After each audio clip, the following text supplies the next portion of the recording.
আপনারা দেখতে পাচ্ছেন সেই এভারগ্রান রোডে আমাদের দেশ নেত্রী এই বেগম খালেদা জিয়ার বেশে। ওর নাম কি? সারিকা। সারিকা, ওনার নাম হচ্ছে সারিকা। আপনাদের ভাই যে এই বেশ ধরা নিয়েটা কি মানে তুমি এরকম সাতশো বাইক কারণটা কি আর তুমি কোথা থেকে এসেছো আর তুমি ভবিষ্যতে কি হতে চাও মানে সবগুলো মিলে আমাদের সারিকা ম্যাডাম আগমন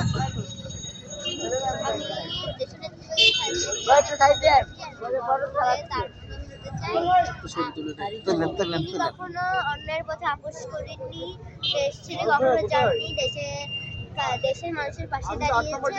আমি কখনো আপনারা সবাই দেশনেত্রী বেগম খালেদার জন্য অনেক দোয়া করবেন আর তার রুহু জন্য অনেক দোয়া কামনা করবেন।